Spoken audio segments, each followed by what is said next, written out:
Howdy, guys, and welcome to night number 20 of the Overnight Feeds recap for season 3 of Celebrity Big Brother.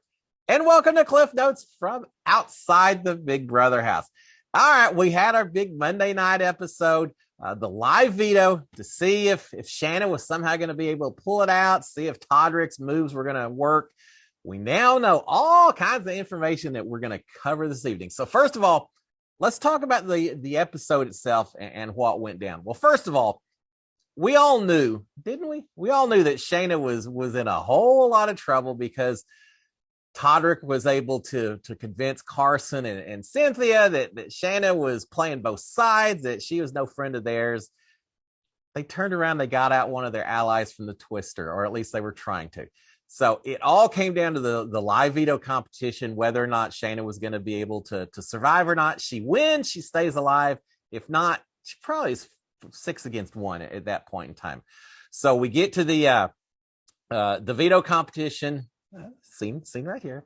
And unfortunately, we discovered the worst possible situation for Shanna.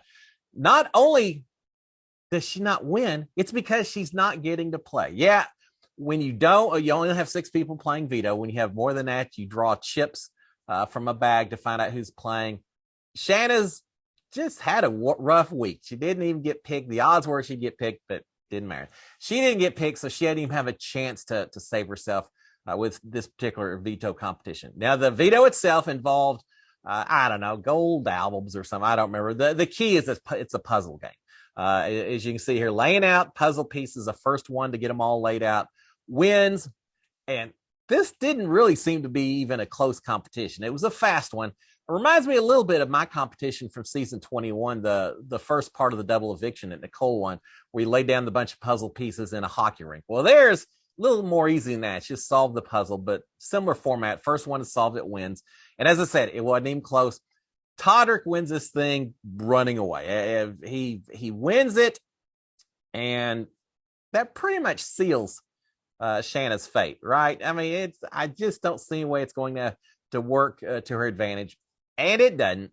Todrick, first of all, just as a refresher, remember that on the block right now, or on the nomination, Misha and Todd, and so the expectation is that Todrick's going to pull Misha off his final 2. And Shanna's going to go up instead. Well, Todrick surprises us a little bit. Todrick, instead of pulling off Misha, pulls off Todd. As soon as I saw that, I thought, all right, is there something going on that we don't know about? Is there still some little path to salvation that or to safety that Shanna has? No, not really. He pulls off Todd. Todd is very appreciative. Carson turns around, as expected, puts up Shayna, one of the members of the Twister Alliance that he and Cynthia were part of, puts up Shayna on the block. It then comes down to the vote to see who goes out the door. It's a unanimous vote. Shanna is gone. Carson and Cynthia have gotten played. Todrick, love him or hate him, he played, had a great move in convincing him that Shanna was a bigger target to them than Misha was. Now, I got to say, during the voting, one of the stranger votes, Lamar Odom. Does Lamar know he's on national TV? Does Lamar know that there's a time segment dedicated to these votes? Does Lamar really care that he's in the house? I'm not sure, because we watched Lamar straggle into the DR room, sit down, chew his nails. I've seen more excitement, more focus from someone that's sitting in a waiting room at a doctor's office. He didn't seem like he really wanted to be there. Julie had to prod him. She's probably having a meltdown thinking this guy's never going to cast a vote. But eventually he cast a vote just like everyone else to vote Shanna out the door. He did not want to be there, but it doesn't matter. At the end, Shayna's voted out. As she walks out, she says, I'm going to make sure that everyone votes against you, Todrick. Well, the house guests were kind of complaining about that later. Whatever. She's getting her dig as she walks out the door. Some people walk over tables on the way out. Some people make sure they don't talk to anyone.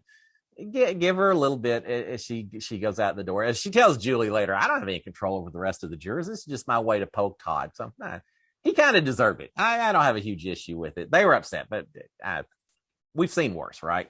All right.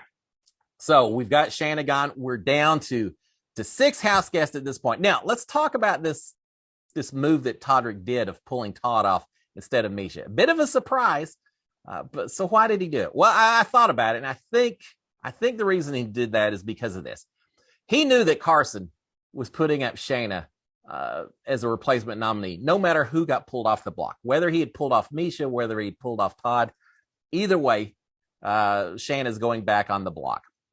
So by pulling Todd, Todrick creates a little goodwill with Todd, not just for the eviction vote. Remember, he doesn't want Misha gone. Yeah, he could pull her off and they'd both be safe. But by pulling Todd off, he's hoping that creates a goodwill that Todd will go ahead and not vote to send Misha out the door, which no one really expects. I mean, Todd and Misha are close enough that we wouldn't think to see that. So I think Todrick felt very safe that Misha still was going to be safe. The only way it doesn't work is if Lamar and Todd had both flipped against Misha and voted to send her out the door. And I think Todrick just knew that wasn't going to be the case.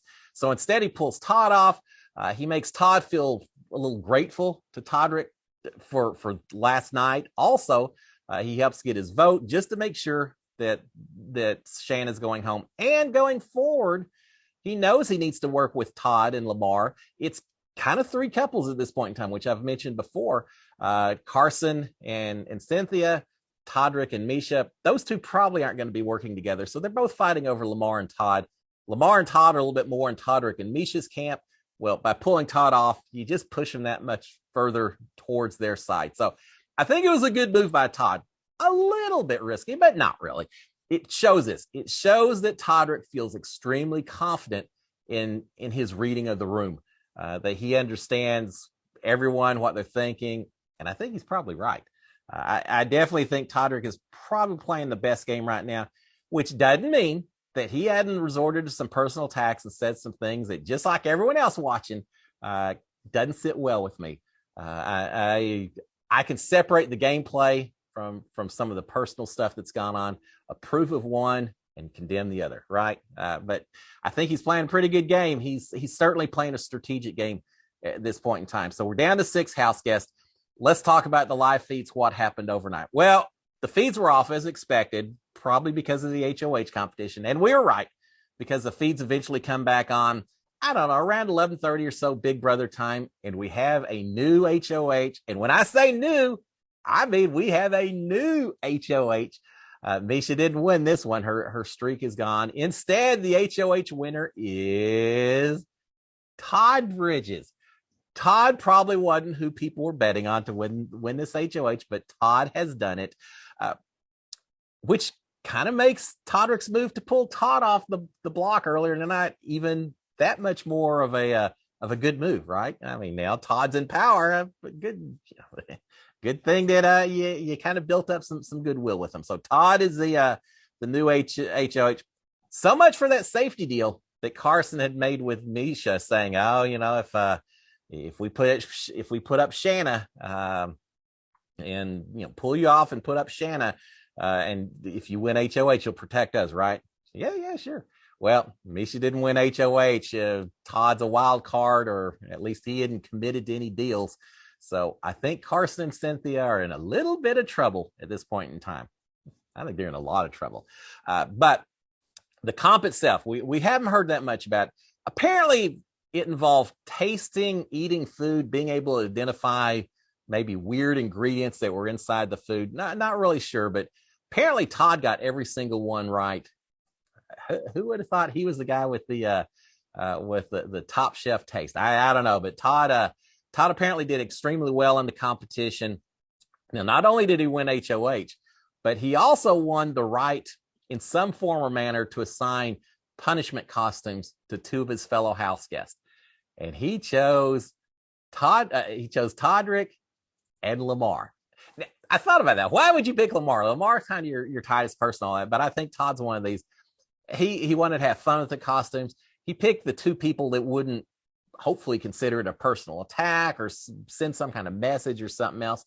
It kind of shows me that maybe Todd feels tightest to Todrick and Lamar in the house. So he picked the 2 people he's closest to that he thought would feel the least bit offended by him choosing them. Just a thought of why those choices occurred, but maybe it gives you a little insight into who Todd feels tightest with in this house. Now, the costumes themselves are apparently they have to wear them for 24 hours. Here's the kicker. They have to be chained together, secured together during that 24 hours. So we're going to see Lamar and Todrick have to hang out with each other for the next day. Apparently they can take off the costumes at night while they're in bed, but I'm guessing if one has to go to the bathroom, they probably have to get up and throw those costumes back on, or at least stay tethered together while they make the trip overnight. So it's going to be a rough 24 hours that we've got. Now, they get their costumes around 1 o'clock or so. Todrick seems okay with the costume. Todrick, he doesn't have any problem with costumes. Being chained up to Lamar, maybe not exactly what he bargained for. I don't think he likes that idea at all. Lamar, on the other hand, he's upset at the whole thing. He is mad at Todd. At first, I thought, he's kind of play anger. You know how people do, act upset, but not really so much. Now, I think he's really upset. I think he doesn't like it. He doesn't understand that a punishment costume is sometimes just done in the spirit of fun. You laugh about it. At one point, Todd says, "Look, you're gonna have even more people liking you, Lamar. You don't understand. This will even increase your likability and everything." Lamar's not buying that. He's making all kinds of threats. He's saying, "Hey, you're dead to me, Todd." He is not happy. I truly think he is really angry at this. I hope he gets over it after the 24 hours. But he's not taking it in the spirit of fun that some people take it. But they do have their costumes around 1 o'clock or so.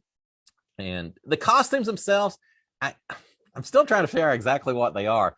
Plants or something. I don't know. Lamar's has, I don't know. It's like a lime on a shoulder and white elsewhere.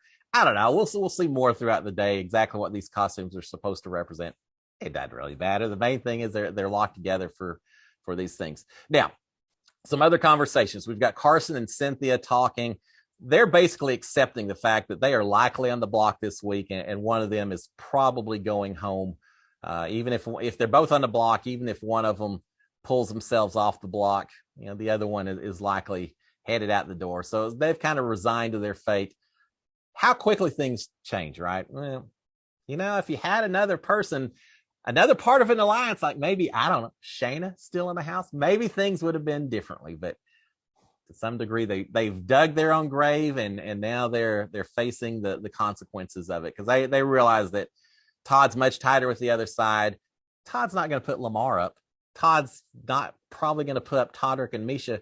That only leaves two other people at this point in time, Cynthia and Carson. So they talked just 24 hours ago. They're saying, Final Four. We made a deal with Misha. Well, we're basically Final Four. Not so much. We do find out a little bit later that, sure enough, Todd is planning to nominate Carson and Cynthia. We get the costumes around 1. I mentioned that. And let's see what else. We got Cynthia talking. Cynthia is still talking, even while they know that they're getting ready to be nominated. Cynthia is still going on and on about how glad she is that Shayna is gone, how the film is going to show everything that Shayna did. When everyone's out of the house, I'm not sure that Cynthia is going to be quite as excited about watching the film of what all happened and how it happened as she thinks she is right now. She's going to be surprised at how much she got played by a few people inside the house. But she does have that. Todrick, meanwhile, is talking to Todd and explaining how the Cookout Alliance worked last season in regular Big Brother, season 23. He's talking to Todd about that, explaining it, and talking about the possibility of another black winner during the Celebrity Big Brother season to Todd. And Todd says, yeah, that'd be fantastic. Another move by Todrick to make sure that Todd's main target is Carson, and later Misha, if Todd somehow has to choose between Todrick and Misha. So Todrick, again, staying tight with Todd and using everything he has available to work his salesmanship with Todd, and Todd's buying it all. They're tight. I don't think Todrick had to do a lot of selling to Todd to get him focused on Carson and Cynthia in the first place. I mean, obviously Todd already had friction with Cynthia, and he also knows that Carson's a big threat and all that. So it's an easy sell by Todrick, but Todrick is still doing it. All right, so let's see. I think that's about it. With that, the house guests are all straggling off the bed. They're waiting for the HOH reveal of Todd's room, and it's not happening. I don't know. was production so surprised that Todd won HOH that they didn't even have an HOH basket ready? I don't know what the deal is, but eventually the house guests all go to bed, and I don't think the HOH was ever revealed. So I called it quits as well. I checked the feeds a little bit later. I didn't see anyone sleeping up in the HOH room. The cameras were all on people downstairs. So I'm not sure the HOH reveal happened yet, but if so, they aren't showing it. They certainly didn't capture on the live feeds as far as I know. So we'll find out. Maybe production was as surprised as all the rest of us are that Todd won it. But Todd's a new HOH. Probably put up Cynthia and Carson. It kind of depends on who wins the veto. If Carson doesn't win the veto, I think Carson's out the door this week. And then Cynthia is going to be all alone. At that point, with 5 players, maybe there'll be a little flipping back and forth as, you know, maybe get Lamar and Odom and Todd lining up with Cynthia against Misha and Todrick. I kind of don't see those relationships working. We'll find out over the next few days. Until then, guys, y'all have a fantastic Tuesday. Enjoy the rest of your day. I will be back tomorrow. We don't have an episode tonight, but I'll still be covering the live feeds this evening. And I'll be back tomorrow morning to tell you everything that happened overnight. Until then, guys, SKD 143. Cheers, my friends. Bye.